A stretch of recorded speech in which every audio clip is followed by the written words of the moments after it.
AFP has deigned to join us. Two of them. I know, it's the tag team. We appreciate that. Good afternoon, everyone. Welcome to the State Department. I have a few things at the top. First, on Burma. We're concerned by reports of a spike in violence in Burma's Rakhine state. We're following the situation closely and attempting to get reliable information about developments there. I note that the U.S. ambassador to Burma, Scott Marcial, along with a visiting delegation of officials from the State Department as well as other U.S. agencies, held a previously scheduled bilateral dialogue with the government of Burma today in Naypyidaw. Delegation included the Deputy Assistant Secretaries from both the East Asian and Pacific Affairs Bureau as well as the Democracy, Human Rights, and Labor Bureau. The U.S. delegation stressed the need for the government of Burma to facilitate a credible and independent investigation of these allegations, to improve transparency and information sharing, and to provide access for both media as well as humanitarian aid. We note the recent visit to Rakhine State by Ambassador Marcial and other representatives was a positive step in improving international access, but it's important for the government to do more to stem the violence and provide assistance to those in these affected areas. Next, a quick update on the Secretary's travel. As you've seen, Secretary Kerry met with the Emirati Crown Prince Mohammed bin Zayed, as well as National Security Advisor Sheikh Tahoun bin Zayed Al Nahyan in Abu Dhabi today. He's now headed to Marrakesh, where he'll participate in the 22nd Conference of the Parties, COP22, to the United Nations Framework Convention on Climate Change. While at COP22, Secretary Kerry will deliver a speech that highlights the urgency of addressing climate change and the importance of a continued ambitious climate action around the world. And with that, Matt. Can I just ask you very briefly on your Burma statement? Who exactly did this delegation meet with? So it met with, let me see if I've got this. So it was with their counterparts with the Burmese government. So it's Ministries of Border Affairs, Home Affairs, and Foreign Affairs. Separately, they also met with a host of local NGO, and they've also met separately with officials from Rakhine State. But they haven't met with anyone from the military? At this stage, I've got Border Affairs, Home Affairs, and Foreign Affairs, as well as the Office of the State Counselor. Do you think that they got to meet with the right people? I think that they engaged with the interlocutors that they felt were important there. If they did meet with the military, I can update you on that. Okay. Moving on.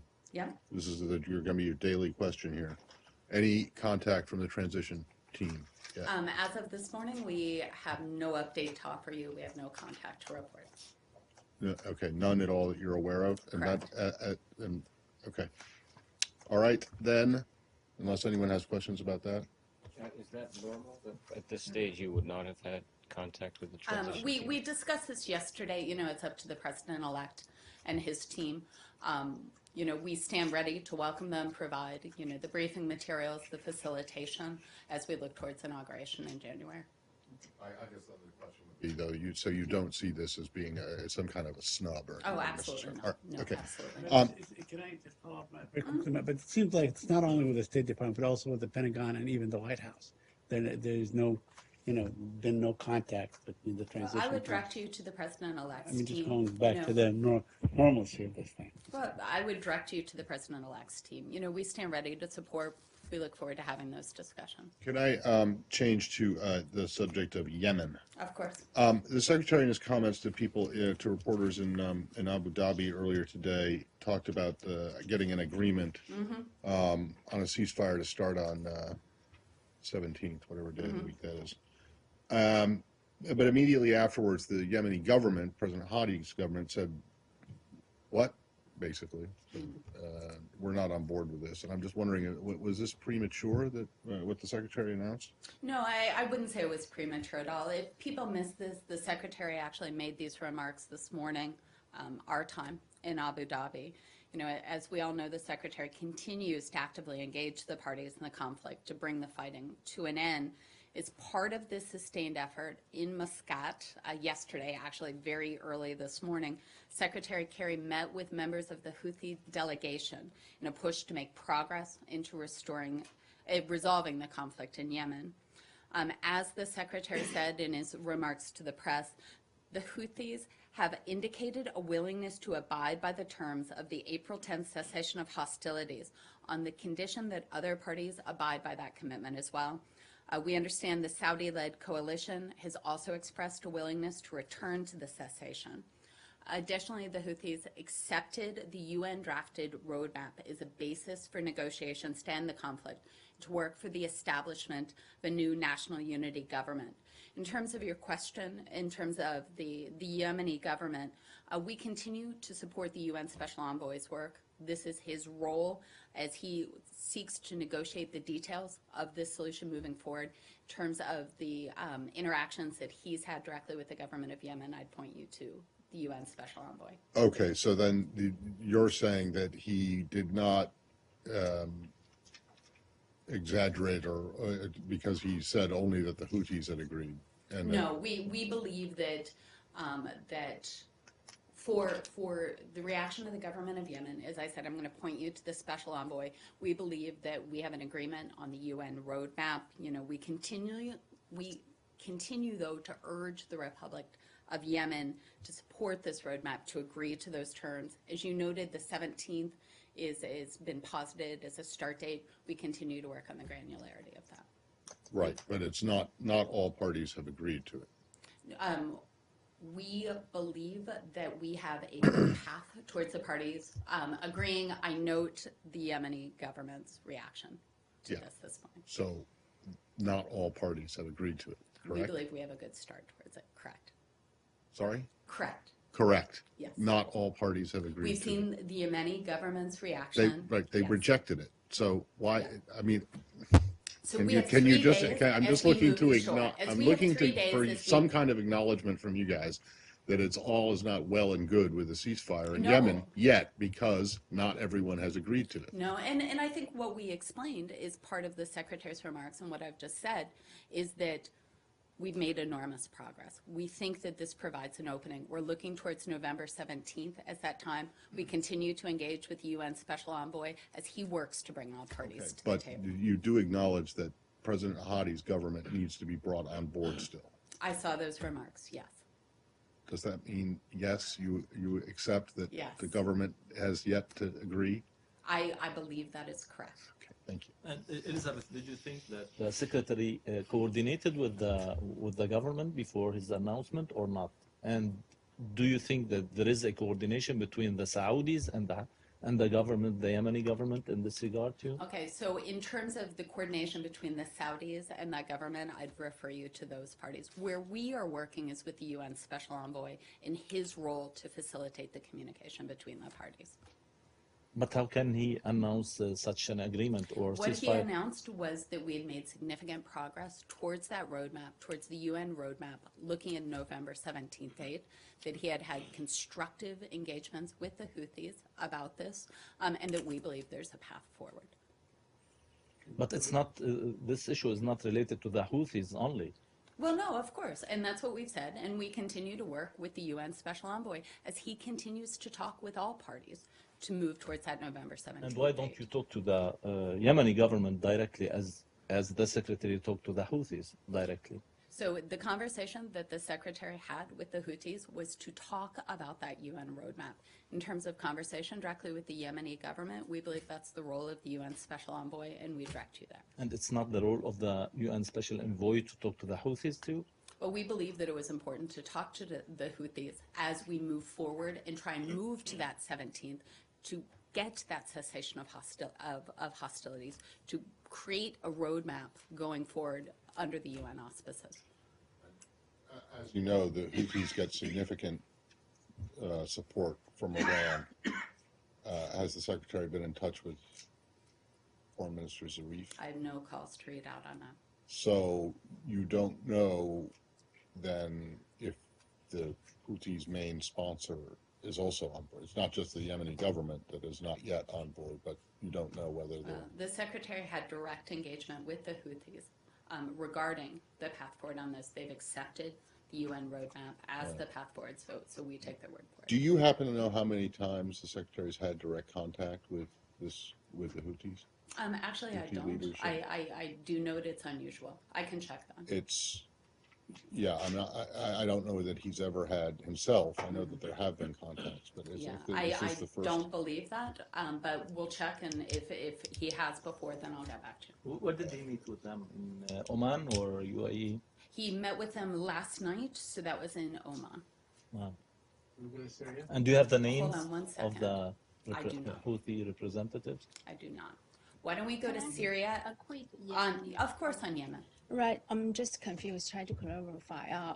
The 17, the date of the November 17, who proposed it? You know, I believe this came out actually of the discussions that the secretary had, noting, as Matt has pointed out, that there's still some granularity, that there's work to do moving towards that cessation. But we believe we have a path forward on this. And was Granular. it premature, do you think? Sorry. No, I don't believe it was premature. I think with the Houthis' agreement on this was a significant step. Are we moving to Syria? Go ahead. Syria? Yeah. Could you update us? Apparently, the Russians resumed bombardment of Idlib and these areas, although not in the Aleppo area. Could you first update us on what the situation is and if there has been any kind of contact with the Russians on this issue? Okay. So we have seen that. We strongly condemn the resumption of airstrikes in Syria by the Russians as well as the Syrian regime. The most recent reported attacks are on 5 hospitals and 1 mobile clinic in Syria. We believe it's a violation of international law. It's also worth noting, and I would say this as an aside, but noting our focus has been on the delivery of aid, is that despite Russian claims that it halted airstrikes in the past month, Russia allowed no aid or food into East Aleppo. It let Eastern Aleppo residents starve while seeking praise from the international community for halting indiscriminate strikes for 3 weeks. You know, we have consistently tried to work to de-escalate the violence in Syria. We're at the table again in Geneva on that today. And we've consistently pushed for the provision of humanitarian aid to these civilians suffering under siege. Instead of joining us constructively to reach that goal, Russia again has backed the Assad regime in their ruthless war against the Syrian people. You're saying that they have halted aid during They the did not time. permit the How did they do that physically? I mean, did they have barricades? Did they stop? You know, in terms of, they did not obstructed the roads facilitate the access. They worked with their partners in the regime to block the aid. Okay. There are also reports. Hold on just- one sorry. second then. Yeah. Yeah, go ahead, and I'll follow up on you. On this one, I mean, what specifically did Russia do in this latest bombing campaign that you're saying is a violation of international law? Well, we're taking a look at what Russia is hitting. It's hitting mobile clinics. It's hitting hospitals. You know, again, it's denying aid. We've said this repeatedly. You know, Russia had an opportunity here to facilitate aid and food and medicine to these people under siege. It failed to do so. But when you're saying it's a violation of international law, are you talking about something they have specifically done as part of this resumption of airstrikes, whether it's the hitting of hospitals, or are you saying this is just what they've been up to The set of actions that they have taken with it over within the last last many weeks? Yes. Sorry. Surprised? You know, we've talked a lot about Russia's actions and their words. You know, Russia, for 3 weeks, made a significant point of saying that it had halted bombardment of Aleppo and had, you know, broadcast that through its various platforms and various outlets. You know, the resumption of airstrikes today, I won't say is a surprise. It's certainly a disappointment. But they did say that these pauses were temporary in nature, and they kept being Yeah, extended. with and the then, idea that it would be for aid access, Right, and then which did not happen. right, and then they did make the announcement that everyone should leave Yeah. that part of the city. That doesn't make it any, that doesn't mitigate it. Warning civilians that you're going to bomb them doesn't make bombing civilians. I'm not suggesting that it does. I'm just asking you Correct. that you don't think that that's a mitigating factor. So it's being Hold on, one second, Leslie. I want to go to Saeed because we. Very quickly. Now, they're making separation between bombing Aleppo and bombing Idlib. You don't make that separation. You think that's part of We think the bombing same civilians, campaign. yes. Yeah, but it's part of the same campaign. Yes. The same Russian aerial bombardment campaign. And my last question is, it seems that areas under government control is also suffering from lack of aid and so on, according to the United Nations. Do you have any information on that? I there is don't. that- On that would be best a question for the UN. Civilians need aid, period. Leslie, I'm sorry to cut you off. Rule. Have you raised your thoughts with the Russians? If you are talking in, So we continue to have these discussions in Geneva. what was it raised with them then? Yes, It was. yes. So, wait. Mm-hmm. Today? We met in Geneva. Today. The issue of the possibility of strikes. I'm not sure on the timing because I believe the strikes happened while they were still meeting in Geneva. We've raised the issue of bombardment. Let me check the exact timing and see if it came up today. Well, Okay. but wait, but I mean, you can't, you Yeah, so say we were that meeting in Geneva. We talked about there was the a issue. meeting underway when the resumption of I the want to attacks check happened? the exact timing on that. Okay. Are we done on Syria? Well, I just want to go back to not the point that I made yesterday, but my question from yesterday. If they were in fact in the middle of a meeting, how can you say that these meetings are accomplishing anything when in the middle of it, the bombardment resumes? Yeah, we believe that Russia and the Syrian regime's actions are inexcusable.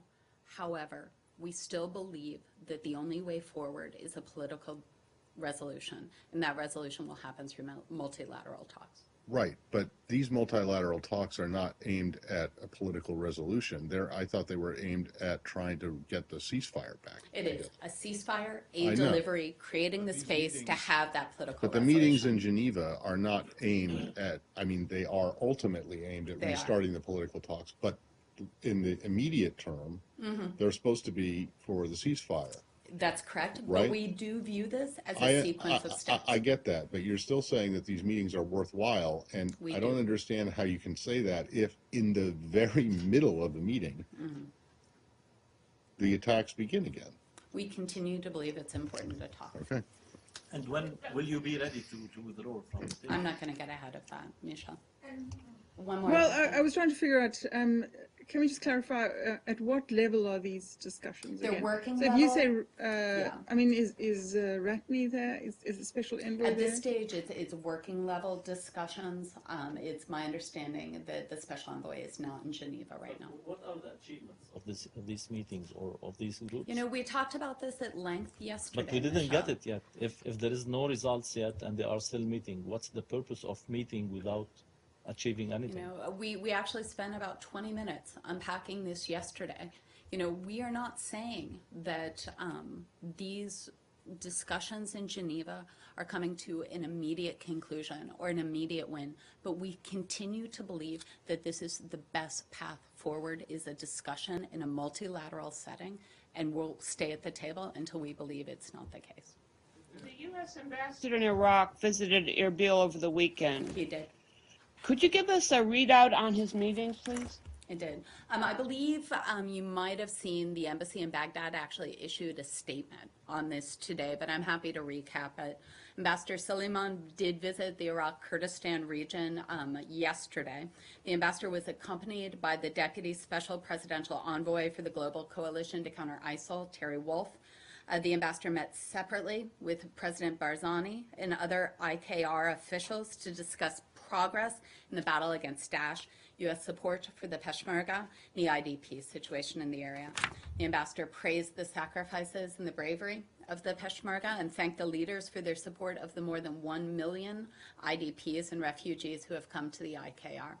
Ambassador Suleiman also encouraged the Kurdish leaders to continue what we see as productive dialogue between Erbil and Baghdad to address outstanding issues. And while he was there, he gave a press conference. He answered a reporter's question saying he was confident that Peshmerga forces would return to their pre-ISIS positions once ISIS is defeated. Was that just an opinion he was expressing or a formal policy that you intend to enforce? Well, I think we've spoken about this before. The Peshmerga themselves have said that, and we would hold them to their word. Well, there are kind of changing circumstances in that a lot has happened, a lot of bloodshed, a lot of animosity. In fact, the CIA director, John Brennan, has expressed skepticism that Iraq can ever be put back together again. And I'm wondering, if you still remain firmly committed to that, or there's room for negotiations between No, we Baghdad? remain firmly committed to that. Do you think that will continue in the new administration? Again, I would refer you to the President-elect's team to discuss any of his policies for the next administration. Can I go to the Palestinian Israeli Sure. issue? Very quickly, I have a quick question. We discussed this a couple of weeks ago. I think Matt raised it on the, barring BDS supporters and so on from entering Israel. Well, it passed its first reading yesterday and so on. And in fact, they were called by former Israeli Minister of Justice Tzipi Livni. It called it McCarthyism, and we should allow everybody in. And that would actually help the BDS movement. Do you have any comment on all this? I mean, I know you said that you don't interfere, but I wanted to know if you do Well, have I a guess position. I'd reiterate what I think it was Mark who briefed that day, where we spoke about this. We're aware of the various reactions to the proposed bill to bar pro-BDS activists from entering Israel. We understand. I'd also note that the legislation requires several more steps before becoming law. The United States' strong opposition to boycott and sanctions of the State of Israel is well known. However, as a general principle, we value freedom of expression, even in cases where we do not agree with the views espoused. In terms of where the legislation is and the local reaction in the Israeli community, I'd refer you to Israel. What should, let's say, Americans of Palestinian descent that are active in these issues, when they go, let's say, and they land at Tel Aviv airport and so on, and they're barred from entering the country or held, what should they do? What do you advise them to do Well, in I this think we've case? spoken about this before, and we've spoken about our conversations with Israel on treating all Americans equally on that. And while every country has a right to control its borders, we certainly support the freedom of expression, even when we don't agree with the policy. Thank you. Elizabeth, on the U.S. Tanks that appeared in The armored personnel carriers, yeah. Any update on it? So we actually have been looking into it, so thanks for that, because I did want to update you. We take any allegations of end-use violations seriously, in Lebanon, in Syria, anywhere around the world. Our embassy in Beirut is working with the Lebanese armed forces to investigate the images circulating on social media purporting to show Hezbollah displaying U.S. military equipment in Syria. We'd note that the Lebanese military has publicly stated that the M113s depicted online in the Hezbollah military parade were never part of their equipment roster. We'd also note the vehicles and the photos that you can see circulating on Twitter are extremely common in the region. The M113s are old. They're found in a number of different countries' militaries in the region. Identifying their origin is difficult. It's something that we have not yet assessed exactly at this period of time. However, we continue to work closely with our colleagues within the Pentagon and the intelligence community, and we'll update you either later this week or later as soon as we come to a conclusion. And So what countries have Yeah. in there? What countries in the region? So I asked that, and apparently it's a number of countries in the region, and these apparently also, it's things I did not know about M113s, is they can last for decades. They can last upwards, 40, 50 years. So as we continue to take a look at these images that were circulating on social media, we'll drill down. We'll see if we can identify it by the configurations of the tanks, things like Right. that. Well, bravo. I'm glad that they last long. It's another testament to American Thank manufacturing. you. Thank you. Buy American. Exactly. Well, so Hezbollah should buy American? Is Or that what you're not. saying? Yeah. Well, wait a second. Yeah. You say a number of countries. Yeah. Can you name them or at least give? At this stage, I don't want to get ahead of it because well, how we're many? still What's looking. the number? Yeah, I will say several. We're still 3, looking. 4, 5? I'm not going to characterize it. It's not like Well, then how can you come and say a number of countries Yeah. and then not? As soon as we have more granularity, more details, but I will say, as I mentioned yesterday, that we're actively looking at this. It is of concern as end use is anywhere around the world, and as soon as I have something more, I'll update you guys. Israel has some, I think they're probably unlikely to be Hezbollah's supplier. Is it conceivable that there are actually old Iranian tanks from the Shah days? Again, you know, I'm But just do not in you a position Do you to, suspect that they may have been old Iranian tanks that have found their way to Lebanon? again, I'm not in a position to sort of judge hypotheticals at that. We're looking into it. As soon as I have an update, you guys will get it. Did the U.S. deliver such arms to the Iraqi government? lately? Again, you know, we're taking a look. We'll get back to you as soon as we have more, Michelle. Anything? Or the other question: Yeah, does of course. the Iraqi government have the same kind of tanks? You know, these are questions in terms of that sort of capability that as we take a look at the photos that were circulating on social media, we'll be able to narrow it down. I just don't have an answer for you. Elizabeth, 3 weeks ago, Kirby told us that the ICC has made a valuable contribution to the service of accountability in a number of situations. This was in reference to African countries, a handful of them withdrawing cooperation from the ICC. Now the chief prosecutor, Fatou Bensouda, says she's investigating U.S. military and the CIA for potential war crimes in Afghanistan. Will you cooperate with this investigation? Do you find it helpful, valuable contribution to the Service of Accountability? So I think you're talking about the preliminary examination report of the Office of the Prosecutor. You know, obviously we're aware of the report. I'd note the United States is deeply committed to complying with the law of war. We have a robust national system of investigation and accountability that is as good as any country in the world. We do not believe that an ICC examination or investigation with respect to the actions of U.S. personnel in relation to the situation in Afghanistan is warranted or appropriate. As we previously noted, the United States is not a party to the Rome Statute and has not consented to ICC jurisdiction. Is that the reason that it's inappropriate? Because you're not a member?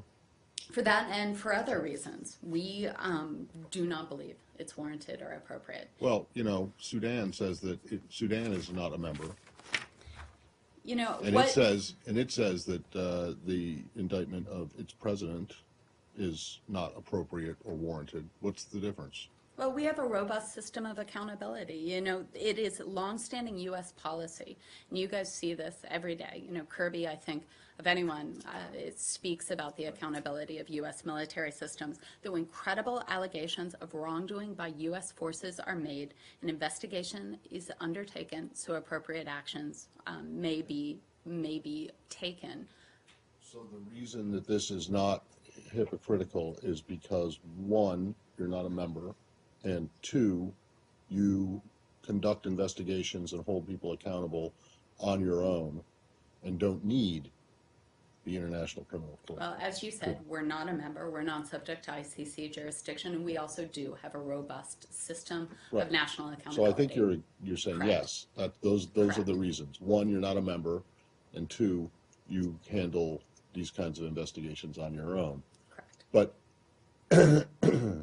I don't understand how those two things. I mean, there are lots of countries that aren't members, and when you say that it's a bad thing or a negative thing for African countries to want to leave because they think it's unfair, and then give this as your reasoning for why it's inappropriate for the ICC to look into these allegations. Do you not see how that opens the door to Well, I would say, you know, as we people said, saying that there's a double standard here?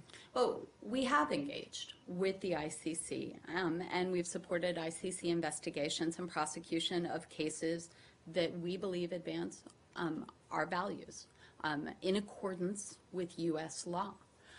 You know, I understand your point, but we hold ourselves accountable more than, I wouldn't say more than any other country, but we hold ourselves to the highest possible standards when it comes. We believe that we have national systems of accountability that are more than sufficient. There's been criticism, though, I'm aware. of the national system of accountability.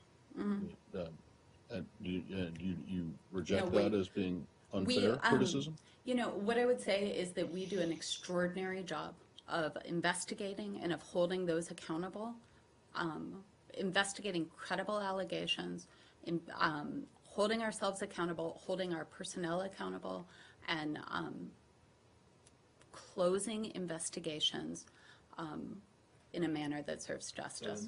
These specific allegations that the prosecutors say that they were looking into, people have been held, there have been investigations and people have been held accountable for? On specific investigations on issues like that, especially the ones in this report, I am going to have to refer you to the Department of Defense. I can speak broadly about our view on this report. Right, but you're saying that the ICC doesn't need to or shouldn't investigate this because the U.S. has its own system. So we have extensively examined the conduct of our armed forces in Afghanistan, for and example. determined what? We have made public reports on detention operations. We have extensively examined our own activities. We have been as transparent as possible. Right, but the findings were, and people were or were not held accountable for in many cases, people any were held abuses. accountable. They Yes. were, okay. Yeah. I'm sorry, Dave. Yeah, so you said that you have in the past cooperated with some ICC investigations into other countries where you see an opportunity to advance American values. Correct. So you're selectively using the ICC as a tool of foreign policy rather than as justice. No, I would say that we, as I said, that we cooperate with the ICC. We support the ICC. We believe the ICC, as we have made It's clear, investigation of other countries. we have supported the ICC when we believe in cases, for example, of accusations of genocide, where you have these grave violations of grave atrocities on this. But we're not a signatory to the Rome Statute. We are not members. We have our own system of accountability. Does that undermine your case for asking, for example, African countries to We've raised our cooperate with us? concerns when countries. your concerns bear little weight, since you yourself would not put yourself under the jurisdiction? Well, when we did raise concerns, we've always been clear that we ourselves are not signatories. You were a signatory at Well, one we, point. not a ratifier. Thank you. I have, I don't know more? if this was addressed before. Maybe you did, or there was a statement over the weekend and I missed it, but Hong Kong? I haven't. So Yes. if you want to ask about that. The removal of these legislatures on the oath issue.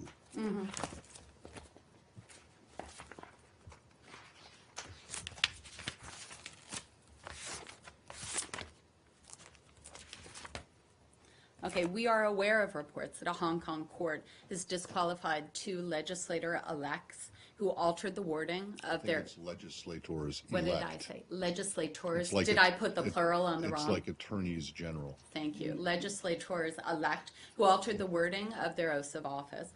The United States strongly supports and values Hong Kong's Legislative Council and independent judiciary, 2 institutions that play a critically important role in promoting and protecting the special administrative region's high degree of autonomy under basic law and the one country, 2 systems framework that has been in place since 1997. We believe that an open society with the highest possible degree of autonomy and governed by the rule of law is essential for Hong Kong's continued stability and prosperity as a special administrative region of the People's Republic of China. Okay, maybe I missed it. So you think that you don't like this action by the court?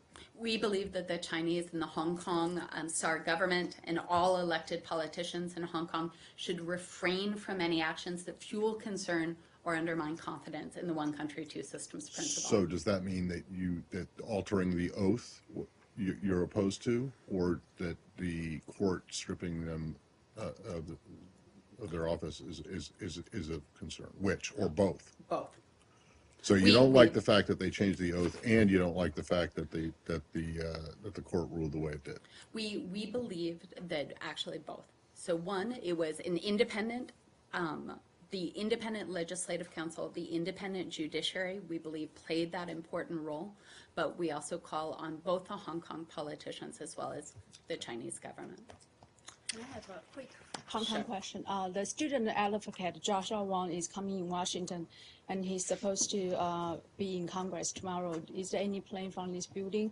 Anyone is meeting with him? I have no meetings to read out for his visit. If that changes, I'll let you know. Thanks, guys. Legislators.